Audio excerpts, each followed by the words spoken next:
Around 5 a.m. local time on Saturday, Israeli counter-terrorism units arrested 2 more of the 6 escaped Palestinian prisoners in a lorry park east of the town of Nazareth. A tip-off from a local resident reportedly led to the capture of Mohammed al-Arde, a member of Palestinian Islamic Jihad, and Zakaria Zubeidi, the highest-profile escapee, a former leader of Fatah's armed wing, the Al-Aqsa Martyrs Brigade. Zubeidi is reported to have resisted arrest but was unarmed and overwhelmed.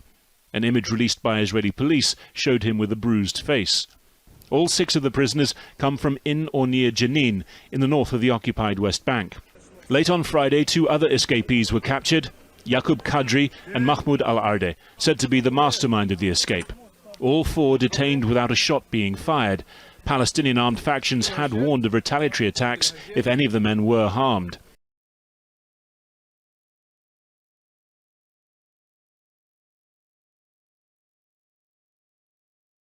And as Americans reflected and mourned on Saturday, the Taliban raised their flag over the Afghan presidential palace.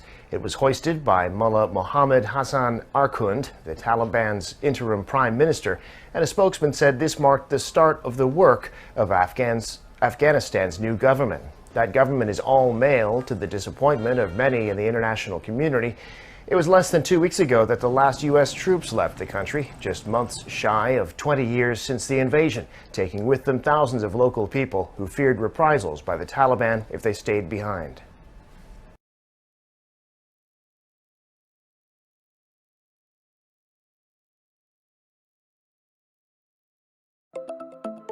The Taliban beheaded an Afghan local police officer and then chanted praises to their leaders while holding the severe head of their victim by his hair in a video posted in a private Taliban chat room. The 36-second video was posted a week ago. It's unclear when it was made, but on August 17th, Taliban leaders promised amnesty for government workers and protection of women. In video, 6 Taliban terrorists surrounded a police officer lying on his back in the desert with his head atop his chest. 5 of the men were carrying rifles while the 6th was holding a bloody knife in one hand. The victim is wearing a brown uniform of the type assigned to police officers of local villages by US forces. The National Army wore blue uniforms.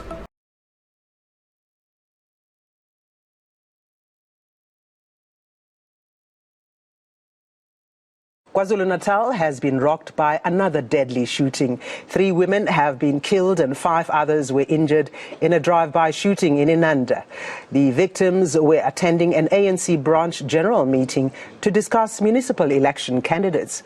Police say they were standing outside a school when the shooting happened.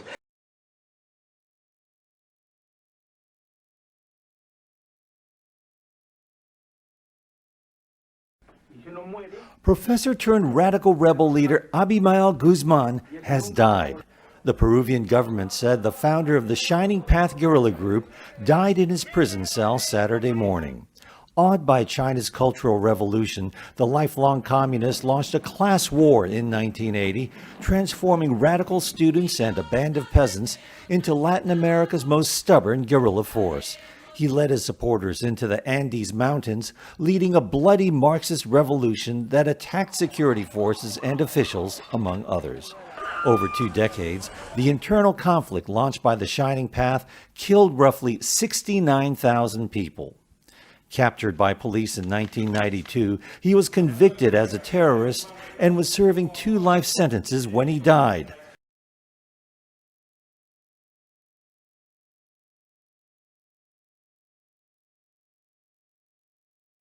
Pope Francis has met with Hungarian Prime Minister Viktor Orban as he restarts international travel after having intestinal surgery in July.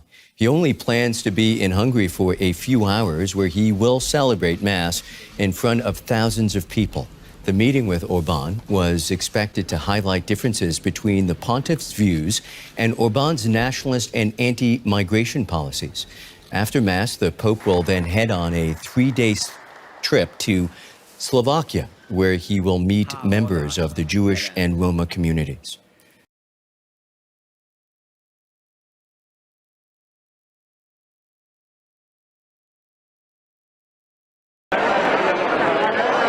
Hundreds gathered in central Madrid on Saturday to protest a series of LGBT attacks that have shocked Spain in recent months. Demonstrators chanted, "They're killing us," and held signs calling for justice. Many flew the LGBT rainbow flag.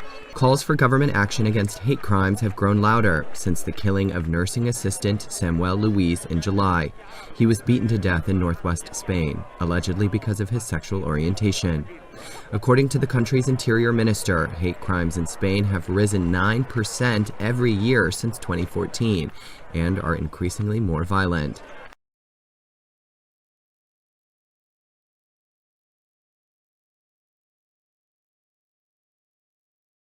Thomas, any talks or negotiations that are related to Iran's nuclear program are usually marred by problems and conflict and disagreement and obstacles. But here's a surprise. Today, that seemingly wasn't the case. By all accounts, this was a visit by Mr.